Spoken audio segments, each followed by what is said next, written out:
Hola, ¿cómo están? Esta es la segunda parte del tema 3 del programa. Acá vamos a ver enlaces químicos, estructuras de Lewis y fuerzas intermoleculares. Como hemos visto en la primera parte del tema 3, los electrones se distribuyen dentro del átomo en distintos niveles de energía. Los electrones del último nivel, capa externa del átomo, son los responsables de las propiedades químicas del elemento y son los únicos electrones que intervienen en la formación de los enlaces o uniones químicas.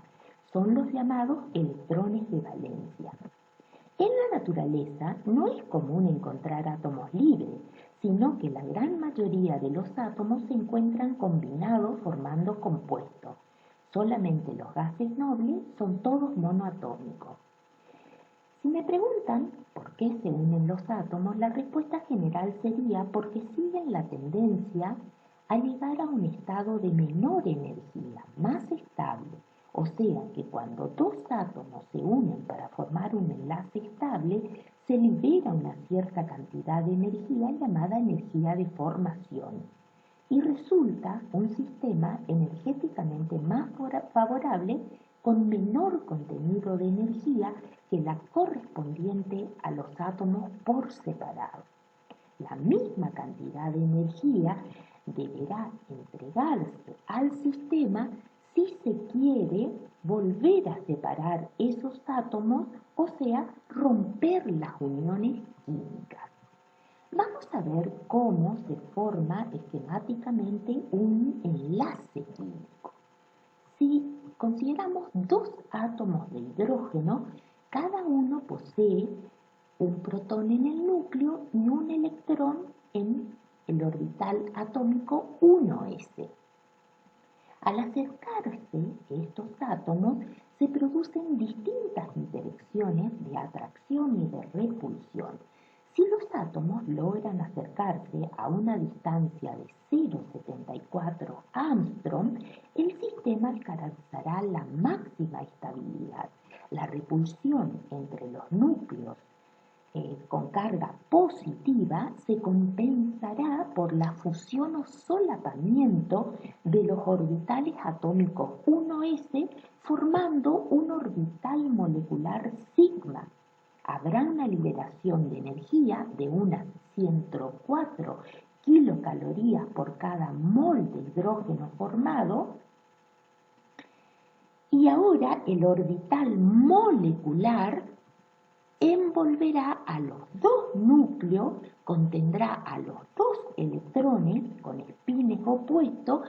Esa energía liberada se conoce como energía de formación y la distancia entre los núcleos se conoce como longitud del gas. Bueno, ¿qué es un enlace químico? Se denomina enlace químico al conjunto de interacciones entre los átomos que están unidos dentro de una molécula. Un enlace químico está constituido por un par de electrones. Cada uno de los electrones del par posee espines opuestos. Es lo que establecía el principio de Pauli. Ello originan momentos magnéticos contrarios que con su atracción mantienen unidos a los átomos. Vamos a hablar un poquito sobre estas propiedades periódicas. La energía de ionización, la afinidad electrónica y la electronegatividad. Estas dos primeras propiedades se refieren a átomos libres, aislados y en estado fundamental, y se usaron para la clasificación periódica de los elementos. La energía de ionización es la energía que hay que suministrarle a un átomo para arrancarle un electrón del último nivel de energía y transformarlo en un catión. Y la afinidad electrónica es la cantidad de energía necesaria para introducir un electrón dentro de un átomo neutro, por ejemplo, a un átomo de cloro transformarlo en un cloruro. Estas dos propiedades tienen valores absolutos. En cambio, la electronegatividad es una propiedad inherente a los átomos unidos por un enlace químico. No tiene valor absoluto, sino relativo. Lo que nos va a interesar es la diferencia de electronegatividad que hay entre los átomos unidos. La electronegatividad se puede definir como la capacidad relativa que tiene un átomo para atraer hacia sí los electrones que forman una unión química, desplazando ese par de electrones de la simetría de la molécula. Habrá una deformación de la nube electrónica que va a depender de los átomos participantes de la unión química. No tiene valor absoluto, sino relativo. Se realizaron varios intentos para obtener una escala de electronegatividad, siendo la más conocida la escala de Pauling. Esta escala le asigna un valor arbitrario de 4 al flúor, que es el elemento más electronegativo, y los demás valores se calculan con respecto al flúor. Así, el hidrógeno le corresponde una electronegatividad de 2,1 y dentro de los metales al francio una electronegatividad de 0,7, o sea, el más electropositivo o el menos electronegativo. La distribución de estos valores es muy semejante a la tabla periódica y dentro de cada período el valor de electronegatividad aumenta a medida que aumenta el número atómico y dentro de cada grupo el valor de electronegatividad disminuye a medida también que aumenta Z, o sea, de arriba hacia abajo. Los valores numéricos exactos de electronegatividad no son importantes, sino es la diferencia de electronegatividad y es lo que va a caracterizar a una unión química. Esta diferencia de electronegatividad permite calcular matemáticamente el porcentaje de carácter iónico del enlace químico y va a ser tomado como criterio para clasificar los enlaces químicos. Cuando se unen dos átomos, uno de electronegatividad alta en esta zona, con uno de electronegatividad baja de esta zona, el enlace resultará iónico. Cuando se unen dos átomos de electronegatividad alta y parecida, o sea, dos metales entre sí, o con un no metal con el hidrógeno, el enlace resulta ser covalente. Y cuando se unen átomos de electronegatividad baja y similares, átomos de metal, el enlace resulta ser metálico.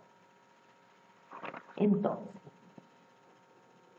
volvemos a repetir que un enlace químico o una unión química es el conjunto de fuerzas electrostáticas que mantienen unidos a los átomos, iones, moléculas, cuando forman distintas agrupaciones estables y se debe a las interacciones entre núcleos y electrones. ¿Qué tipos de enlaces químicos podemos encontrar? ¿Cómo se clasifican los enlaces químicos? Según sea la diferencia entre las electronegatividades de los dos átomos unidos mediante un enlace químico, este podrá ser enlace iónico si esa diferencia de electronegatividad es mayor a 2. Enlace covalente si la diferencia de electronegatividad es menor a 2. Y uniones metálicas cuando los átomos unidos son todos metales. El enlace covalente a su vez será covalente no polar cuando la diferencia de electronegatividad esté comprendida entre 0 y 0,4. o covalente polar cuando esa diferencia de electronegatividad sea mayor a 0,4 hasta 2. Y según la forma de compartir los electrones de la unión, el enlace covalente podrá ser covalente puro o covalente dativo o coordinado. El covalente puro se da cuando cada electrón del par es aportado por cada uno de los átomos involucrados en esa unión. Sin embargo, el enlace covalente dativo o coordinado, el par de electrones es aportado por uno solo de los átomos de la unión y compartido indistintamente por los dos átomos unidos. Entonces, con la diferencia de electronegatividades se puede calcular matemáticamente el porcentaje de carácter iónico. Y esto es lo que determina que sea iónico o covalente. Algunos autores consideran que una diferencia de 1,7 que corresponde a un 51% de carácter iónico, ya puede ser considerado enlace iónico, porque es la mitad más 1. Cuando nosotros consideramos una diferencia de 2 para hacer el corte entre covalente y iónico, estamos considerando un 63% de carácter iónico, no estamos considerando un fuerte carácter iónico de esa unión. Pero esto es simplemente convención, es criterio. Entonces, por ahí es más difícil acordarse un límite, un corte en 1,7 y más fácil acordarse un corte en 2 de diferencia de electronegatividad. Entonces, entre una diferencia de electronegatividad entre 0 y 1,7 o 0 y 2, el enlace es covalente. Para una diferencia de electronegatividad mayor a 1,7 o mayor a 2, el enlace es iónico. Dentro del enlace covalente, para una diferencia entre 0 y 0,4 que corresponde a 0% hasta 4% de carácter iónico, el enlace covalente es no polar.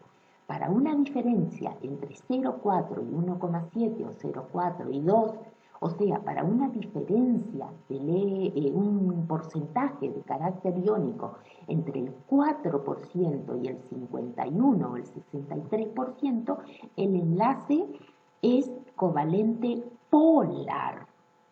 Así, si tenemos dos átomos de electronegatividad elevada, por ejemplo, dos átomos de cloro unidos entre sí, la electronegatividad va a ser 0 y el enlace covalente que va a unir a estos dos átomos es no polar, covalente no polar.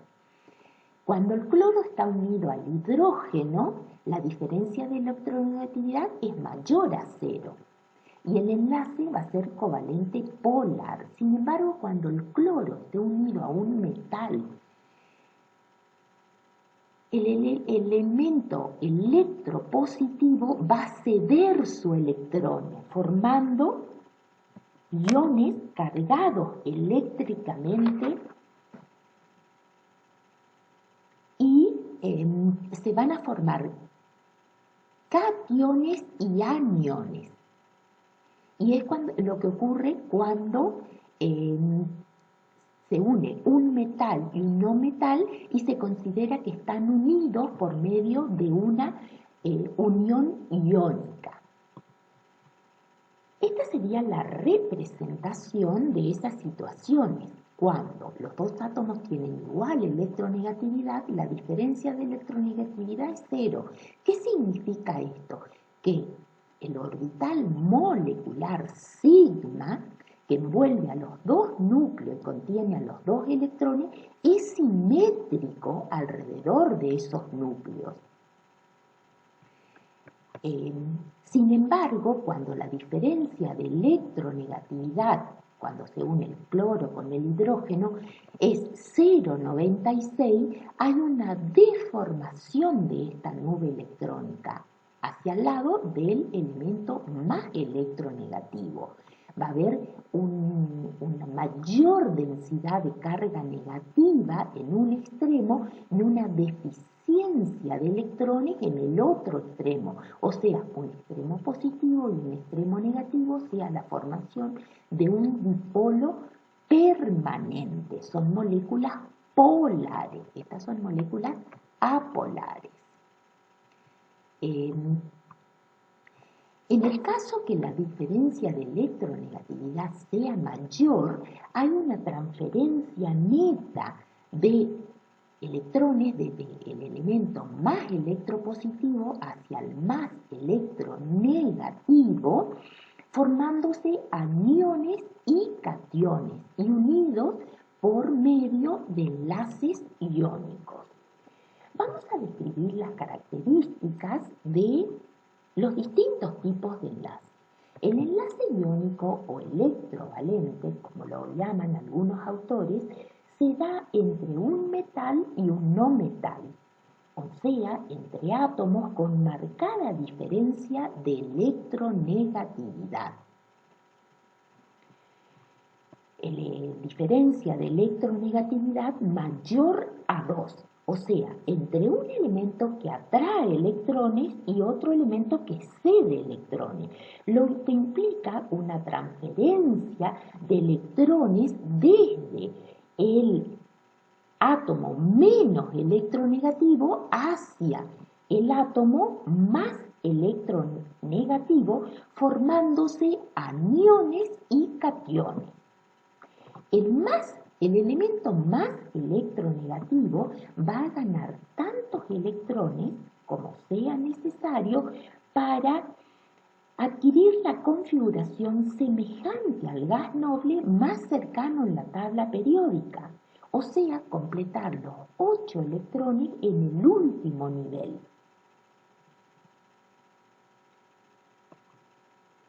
Así tenemos que el flúor, que tiene 7 electrones en la última capa, va a tender a ganar un electrón para completar el octeto, los 8 electrones en el último nivel, y formar un anión con una carga negativa. El elemento más electronegativo más electropositivo o menos electronegativa, va a tender a perder todos los electrones del último nivel, quedándose con la configuración de gas noble que tiene en sus niveles más internos del átomo, formando cationes. De esta manera, los compuestos iónicos forman una red de cationes y aniones que se alternan electrostáticamente entre sí. Son atracciones fuertes, o sea que hay que entregar mucha energía para separar estas partículas cargadas. Los compuestos iónicos son sólidos a temperatura ambiente, porque la energía del aire no es suficiente para separar estos iones. Presentan puntos de fusión y puntos de ebullición muy altos y son solubles en solventes polares. O sea que se puede predecir las propiedades de una sustancia con solo conocer la fórmula química, analizando los tipos de enlaces que unen a sus átomos, si los enlaces son iónicos, covalentes o metálicos. Entonces, repetimos.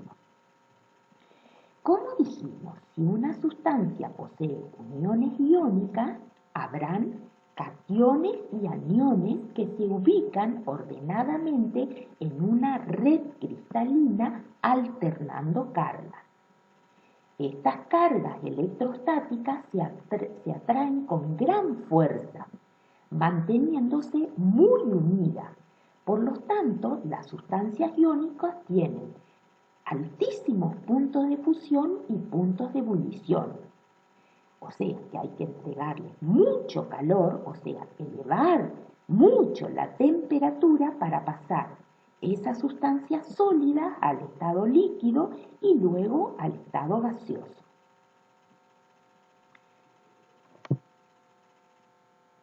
Vamos a ver las características del enlace covalente.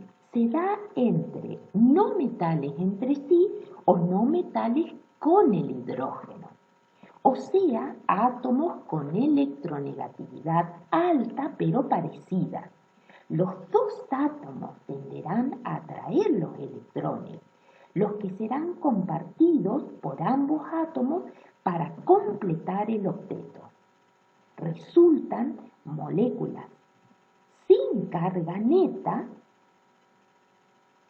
En los compuestos que tienen enlaces covalentes, sus puntos de fusión y ebullición son bajos y a temperatura ambiente pueden encontrarse como sólidos, líquidos o gaseosos.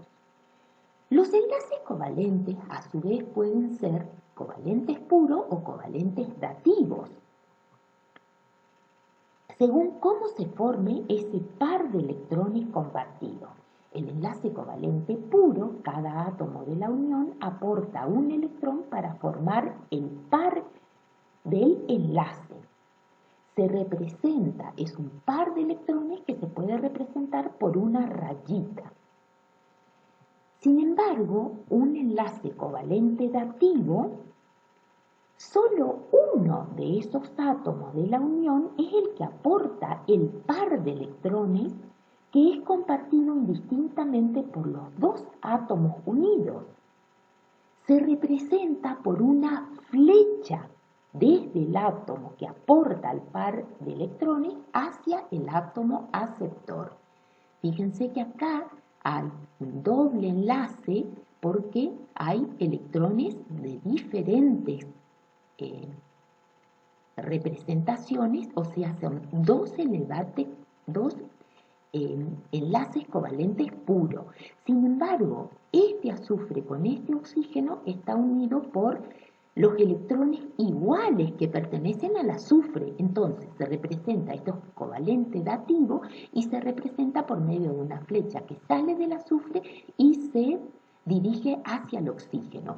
Una flecha representa el par de electrones. De la misma manera, esta unión del azufre con este otro oxígeno es otro enlace covalente dativo, por lo tanto, una flecha representa el par de electrones que aporta el azufre para unirse con este oxígeno.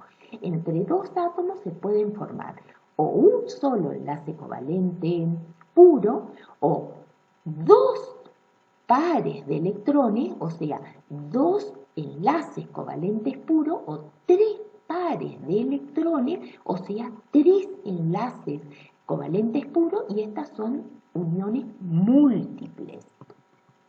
Vamos a ver las características de las uniones metálicas. Se da entre los metales, elementos de electronegatividad muy baja, donde los átomos tienen más tendencia a ceder sus electrones que a traerlos. Como los átomos metálicos tienen poca afinidad por los electrones de su último nivel, estos serán compartidos por todos los átomos, formándose agrupaciones o cationes positivos, estas estructuras de color acá, que van a estar constituidos por los núcleos, protones, neutrones y los niveles internos completos del átomo. Y estos núcleos positivos van a estar dentro de un mar de electrones formado por los electrones del último nivel deslocalizado alrededor de toda la estructura cristalina. Los electrones del último nivel de los átomos de metal no van a pertenecer a ningún átomo del metal, sino que están deslocalizados, moviéndose libremente entre los átomos. Estos electrones pertenecen al cristal como un todo, Este tipo de uniones las encontramos tanto en los metales puros como en las aleaciones. No forman estructuras de molécula y se pueden escribir como átomos libres. Son sólidos a temperatura ambiente, salvo el mercurio. Las interacciones electrostáticas son más débiles que las iónicas. Sus puntos de fusión y ebullición son altos, pero no tanto como en las sustancias iónicas. ¿Para qué se unen los átomos? Los átomos se combinan para formar estructuras más estables, de menor contenido de energético. Al formarse un enlace estable, se libera cierta cantidad de energía, por lo tanto, los átomos unidos tendrán menor energía que los átomos por separado. Todos los átomos, al combinarse, tienden a adquirir una configuración semejante a la del gas noble más cercano en la tabla periódica, ganando, perdiendo o compartiendo electrones, de manera que todos tengan su última capa completa, o sea, 8 electrones, 2 electrones en los elementos cercanos al helio. Para tener en cuenta, entre dos átomos hay una sola unión química y puede estar formada por un par de electrones, 2 pares de electrones o 3 pares de electrones. La diferencia de electronegatividad, o sea, el porcentaje de carácter iónico, se refiere solo a un enlace, o sea, a la unión entre dos átomos dentro de la molécula y participan los electrones de valencia. ¿Cómo podemos saber cuántos electrones de valencia posee un elemento? Y para eso vamos a tener que recurrir a la tabla periódica. Por un lado tenemos que los grupos se pueden nombrar según grupos A y B. Los grupos A se refieren a los elementos representativos de la tabla periódica. Y sería la primera columna 1A, la segunda columna 2A. Acá, estas últimas 6 columnas serían 3A, 4A, 5A, 6A, 7A y 8A. Estas 2 primeras columnas y estas 6 últimas columnas son los elementos representativos de la tabla periódica y se pueden nombrar como grupos A. La cantidad de electrones de valencia que tendrán cada uno de estos átomos va a coincidir con el número de grupo. O sea, el grupo 1A va a tener un electrón de valencia, el grupo 2A, 2 electrones de valencia, el grupo 3A, 3 electrones de valencia, el grupo 8A, 8 electrones de valencia. Para los elementos del grupo B, conviene considerar el número de electrones en ese último nivel igual a su valencia. Por ejemplo, para el hierro, si participa al estado ferroso, se considera que tiene 2 electrones de valencia. Si el hierro está al estado férrico, se considera que tiene 3 electrones de valencia. Ahora bien, también los grupos en la tabla periódica se pueden nombrar de 1 a 18, porque hay 18 columnas en la tabla periódica. Entonces, ahí el grupo 1 tendrá un electrón de valencia, el grupo 2, 2 electrones de valencia. Ahora, este grupo pasará a ser el grupo 13. Tendrá 3 electrones de valencia, el 14, 4 electrones de valencia y el grupo 18, 8 electrones de valencia. Otra forma es sacar el número de electrones de valencia de la configuración electrónica que figura en la tabla, periódica para ese elemento, sumando los electrones del último nivel de energía en el que el que va a coincidir con el número de periodo. Por ejemplo, para el nitrógeno que se encuentra en el segundo periodo de la tabla periódica, voy a sumar los electrones que están en el segundo nivel. O sea, 2 electrones más 3 electrones me da 5 electrones en el segundo nivel, que son los electrones de valencia. Y fíjense que el nitrógeno se encuentra en el grupo 5A, por lo tanto, corresponde que tenga 5 electrones de valencia. O bien están en el grupo 15, lo que corresponde a que tenga 5 electrones de valencia. Entonces, vamos a ver sobre las estructuras de Lewis. Lewis desarrolló una manera práctica para representar las uniones químicas, o sea, los enlaces químicos. Esta consiste en escribir los símbolos de los elementos y rodearlos por los electrones de valencia, representados por distintos simbolitos, puntos, cruces, triangulitos, lo que sea.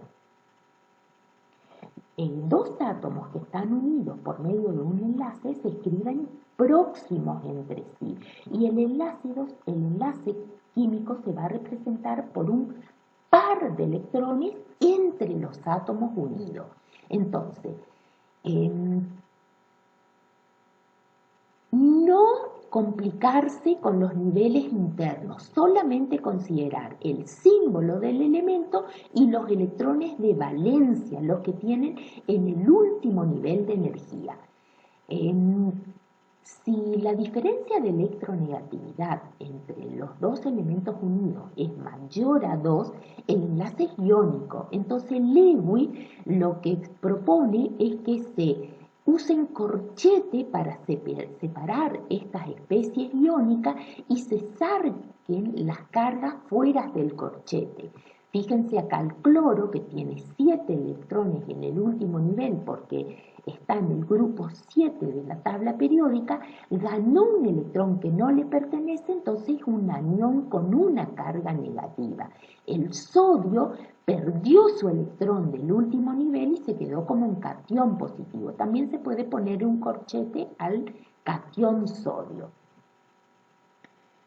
En este caso, vemos que se forman enlaces covalentes. Entonces, se elige el elemento central y se rodean por el resto de los elementos alrededor del elemento central.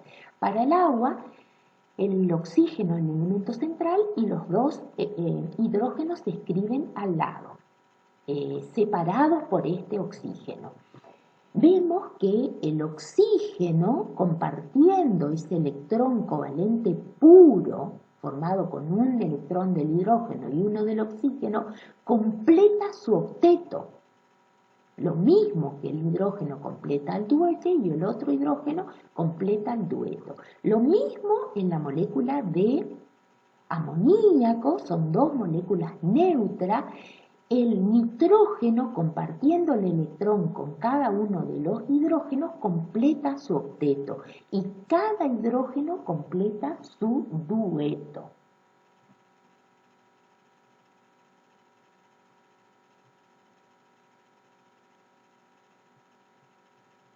Acá tenemos que la estructura de Lewis, entonces, una herramienta práctica para representar uniones químicas, consiste en escribir el símbolo del elemento rodeado por los electrones de valencia representados por puntos, cruces, etc.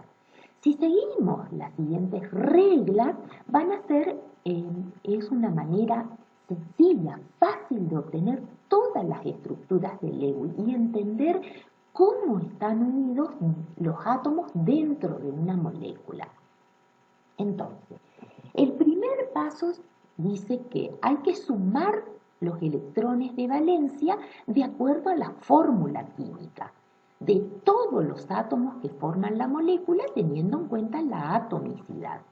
En el caso de ser un ion negativo, hay que sumar al total de electrones las cargas negativas del ion. En el caso de ser un ion positivo, hay que restar al total de electrones el número de cargas positivas. La segunda regla dice que hay que elegir el átomo central dentro de los elementos más electronegativos y el que se encuentre en menor cantidad, porque lo voy a querer poner en el centro y rodear por el resto de los elementos de la fórmula. Generalmente los átomos centrales más comunes son el carbono, el nitrógeno, el fósforo, el azufre. Y cuando no me queda más remedio, el oxígeno, como en el caso del agua, o el hipoclorito de sodio. La tercera regla dice que hay que escribir el símbolo, alrededor del símbolo distribuir los demás elementos electronegativos y por último los menos electronegativos que van a ir unidos, por ejemplo, a los oxígenos, como el hidrógeno o los metales. Unir todos por enlace sencillo. ¿Qué quiere decir eso? Solamente un par de electrones entre los símbolos de los elementos. Completar los octetos con el resto de la sumatoria de los electrones, completar los octetos de los átomos periféricos y por último el octeto del átomo central. Si se me terminan los electrones de valencia y el átomo central no completó su octeto, hay que tratar de ver cómo mover pares de electrones de los átomos periféricos que tienen completo su octeto hacia el enlace con el átomo central para compartir pares y permitir que el átomo central complete los 8 electrones alrededor de ese átomo. En las estructuras grandes que contienen oxígeno, hidrógeno, como ser el ácido sulfúrico, el ácido fosfórico, los átomos de hidrógeno siempre se unen al oxígeno y nunca al átomo central.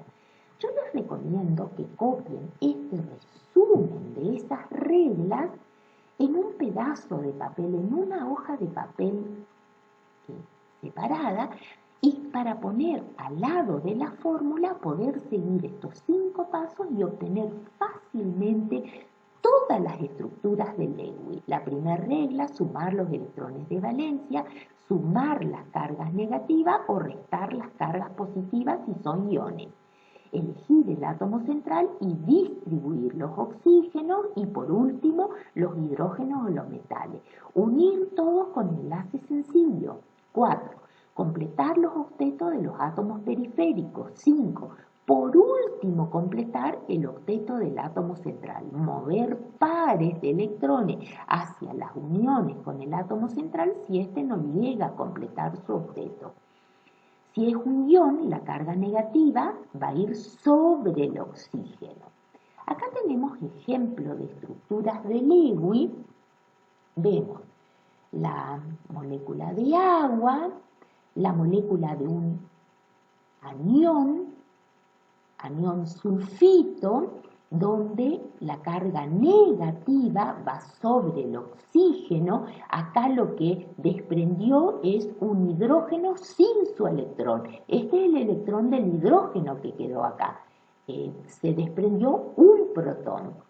Acá tenemos la molécula de dióxido de carbono. Como el carbono quedó rodeado de 4 electrones, estos oxígenos tuvieron que mover este par de electrones hacia el enlace y el par de electrones que tenía acá lo movió hacia el enlace, movió 2 pares de electrones para compartir, aumentar en 4 los electrones compartidos con el carbono y que también el carbono complete el octeto. Acá el oxígeno completa el octeto, este oxígeno completa el octeto y el carbono completa el octeto. Estos 2 enlaces covalentes, estos 2 pares de electrones pueden reemplazarse por 2 rayitas. Cada rayita representa un par de electrones. Ahora, cuando un electrón no aporta, un elemento no aporta electrones, sino que recibe un par de electrones, el enlace es covalente dativo.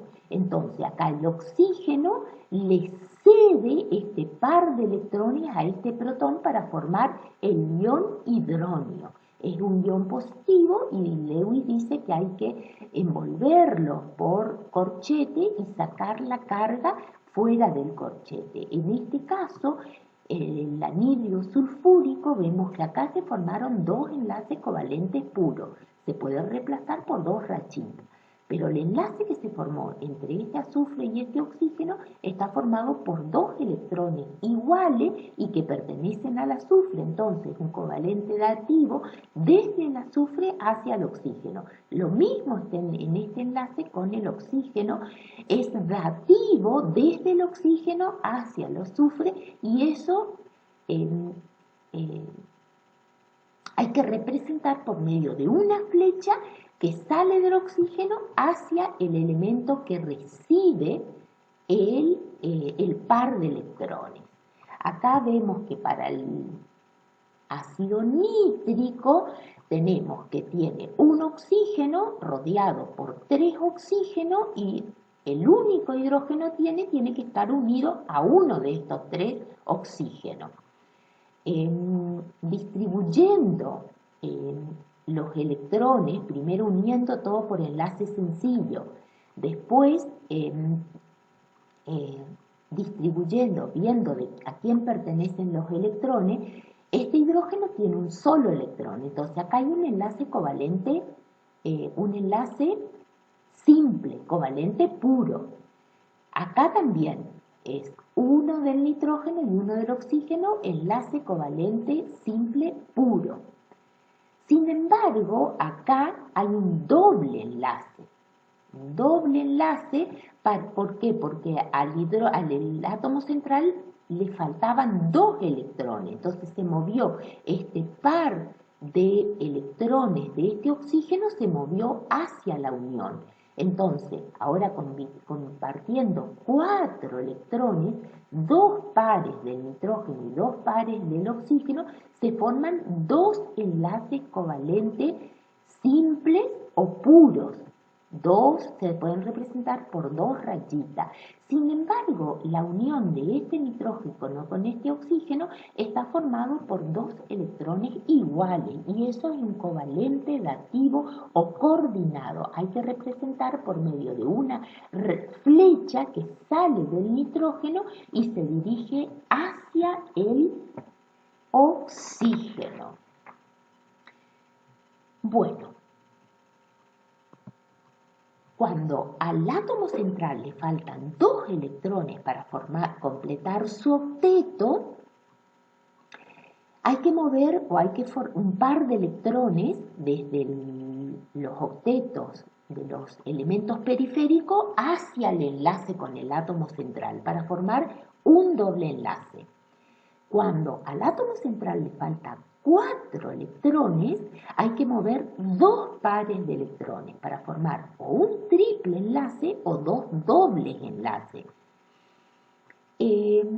Yo les voy a preparar un video donde les voy a mostrar cómo obtener las fórmulas, estructuras de Lewis fácilmente para la molécula de cloro, molécula de hidrógeno, molécula de oxígeno, molécula de nitrógeno, para el dióxido de carbono, para el ácido sulfúrico, para el anhidrio sulfúrico.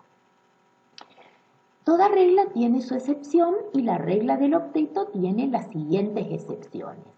Cuando el número total, la sumatoria total de electrones de la molécula da un número impar. Y eso se da cuando el elemento que tiene número impar de electrones de valencia está en cantidad de la unidad 1. Entonces no hay forma que la sumatoria no sea un número impar.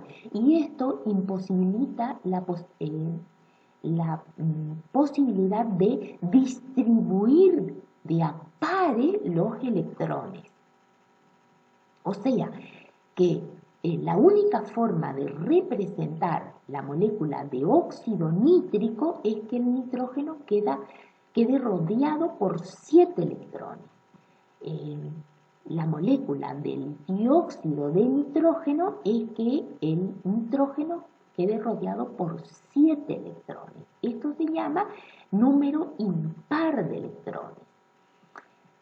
Otra excepción es el octeto incompleto y lo da el boro, el berilio y el aluminio.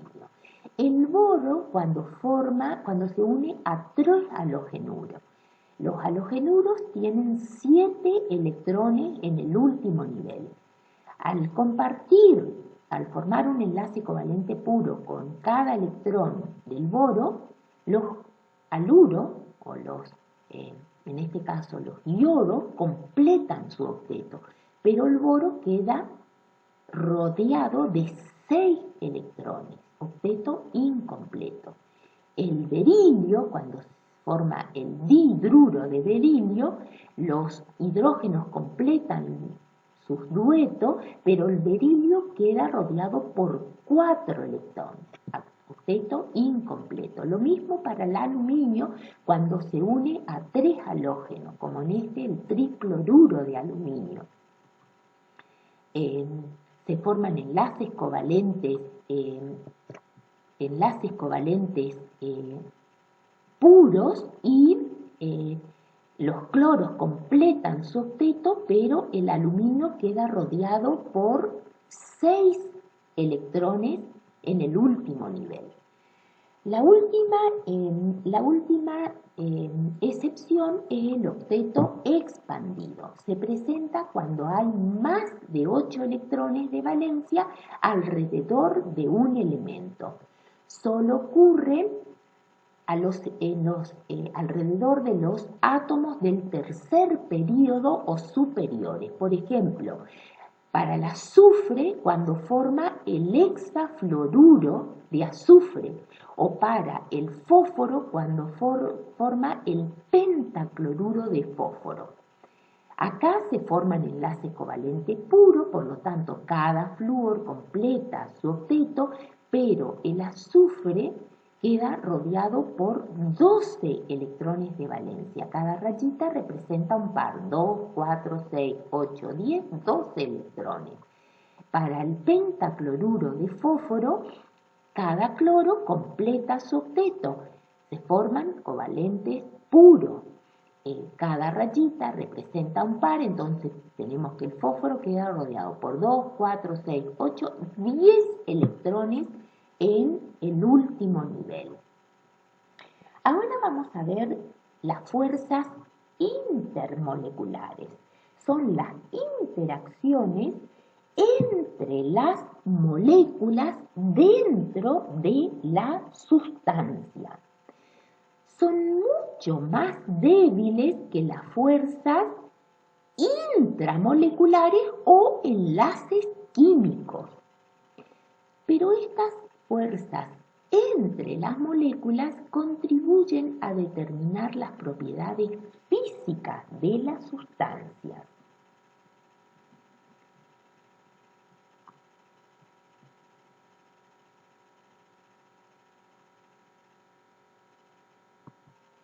Son importantes para interpretar por qué ciertas sustancias tienen propiedades muy diferentes a las esperadas basándose en su fórmula molecular y el tipo de uniones entre sus átomos dentro de la molécula.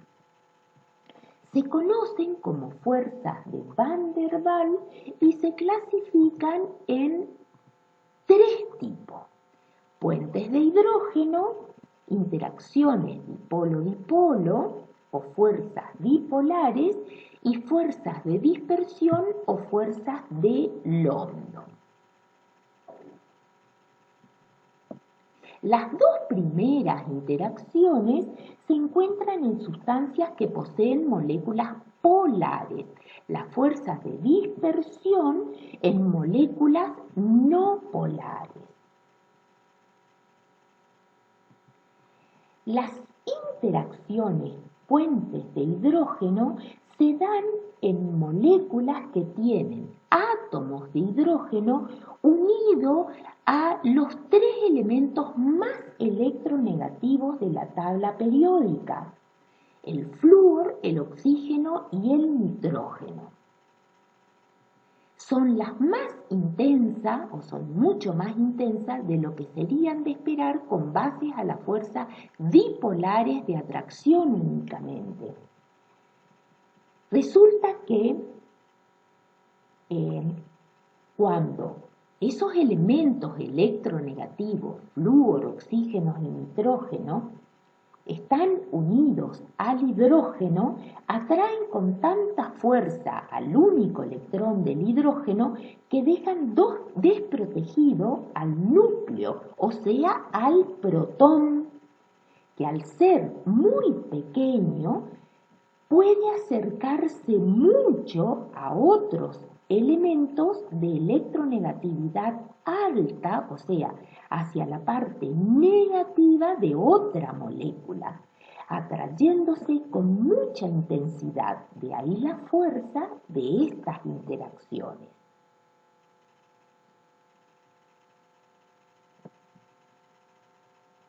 Estas interacciones son fuertes, o sea, se necesita entregar mucha energía para romper estas uniones. Acá tenemos representada la molécula de agua. Debido a la diferencia de electronegatividad entre el oxígeno y los hidrógenos, se forma un dipolo permanente, una zona de gran concentración de carga negativa y dos zonas de concentración de carga positiva. El extremo positivo de una molécula de agua va a interaccionar con el extremo negativo de otra molécula de agua, y a estas interacciones, que son fuertes, se las llaman puentes de hidrógeno. En el agua líquida, estas interacciones, puentes de hidrógeno, se unen, se forman y se rompen constantemente. Acá tenemos simbolizada una molécula de nitrógeno y vemos también, esta es la parte negativa y tenemos partes positivas en estos dipolos permanentes.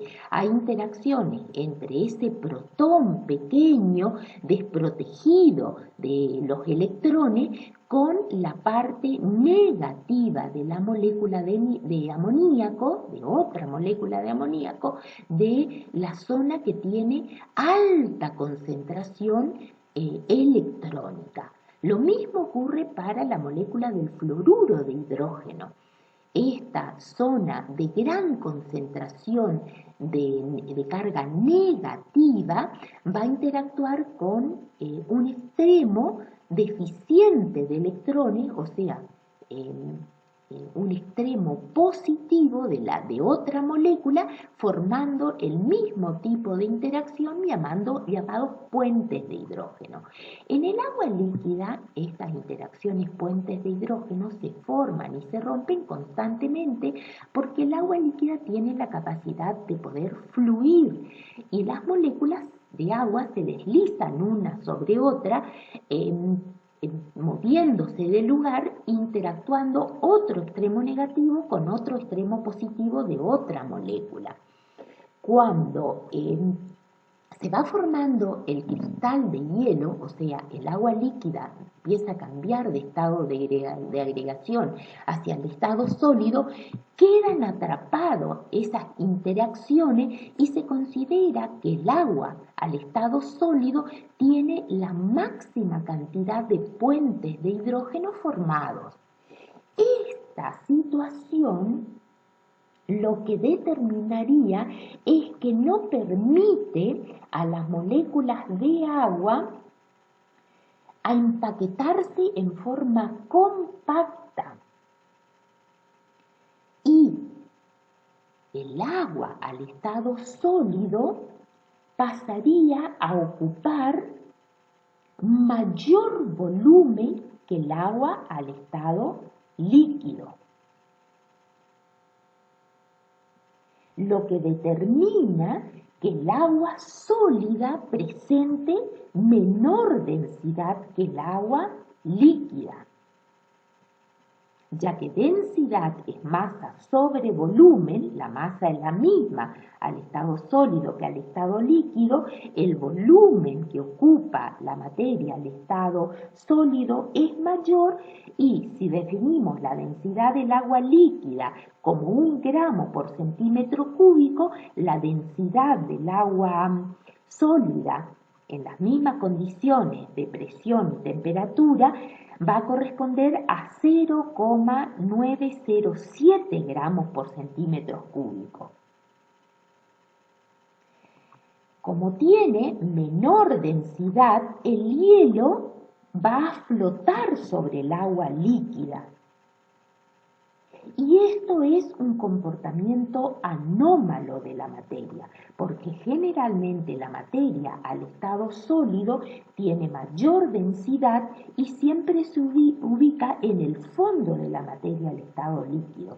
Estas son las propiedades especiales que tiene el agua por ser una sustancia polar y formar puentes de hidrógeno.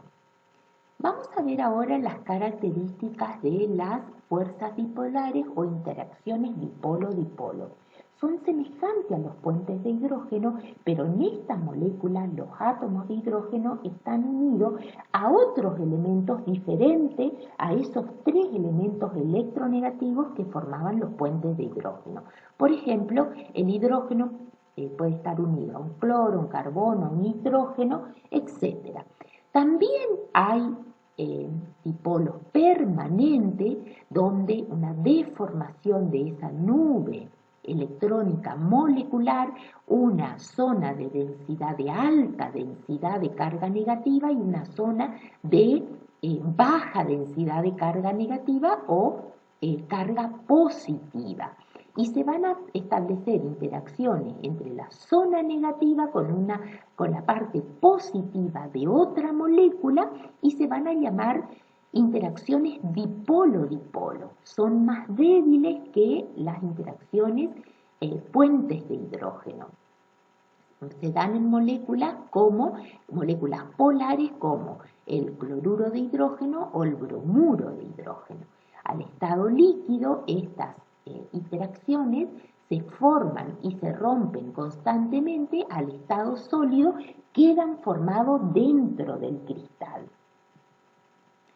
Las fuerzas de dispersión o fuerzas del hondo son fuerzas de atracción de poca intensidad y transitoria entre moléculas no polares.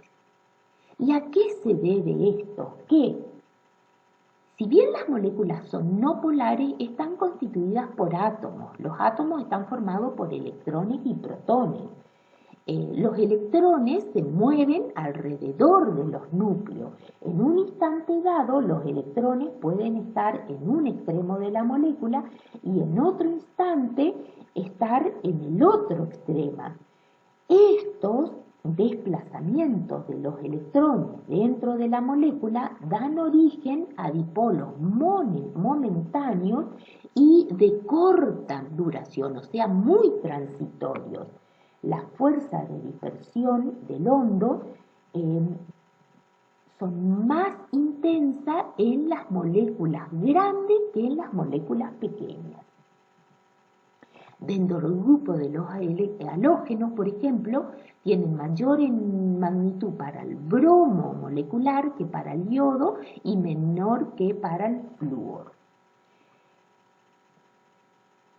De la fuerza de dispersión determina en gran medida las propiedades físicas de los compuestos no polares. Esta interacción son importantes incluso ante la presencia de otros tipos de fuerza. Acá tenemos una representación, tenemos que un dipolo, por más momentáneo que sea, puede inducir un dipolo similar en una molécula vecino. Esto da como resultado una interacción entre un extremo rico en electrones de una molécula con un extremo deficiente de electrones de otra molécula vecina. Y se da en moléculas polares. Comparando la intensidad de las fuerzas intermoleculares, podemos ver que se necesita poca energía para romper las interacciones de London o fuerzas de dispersión. Un poco mayor cantidad de energía se necesitará para romper las interacciones dipolo-dipolo, pero muchísima más energía se va a necesitar para romper las interacciones puentes de hidrógeno, que son las más fuertes de todas las interacciones, ¿sí? Hemos dicho que se podía predecir las propiedades de las sustancias conociendo la fórmula química y el tipo de enlace entre sus átomos. O sea, es de esperar que sustancias que poseen iguales uniones químicas tengan propiedades semejantes. Se observa que la presencia de interacciones tipo puentes de hidrógeno hacen que el punto de fusión y el punto de ebullición sean más elevados que los esperados. Vamos a ver un ejemplo. Dentro de un grupo de la tabla periódica, por ejemplo, el grupo del oxígeno, azufre, selenio y telurio, a medida que aumenta el tamaño de la molécula, acá, a medida que aumenta el tamaño del átomo, porque todos están unidos a dos hidrógenos, como vemos acá en los valores de masa molar, 18, 34, 80 y 129, es la molécula más pequeña y la del telurio es la molécula más grande.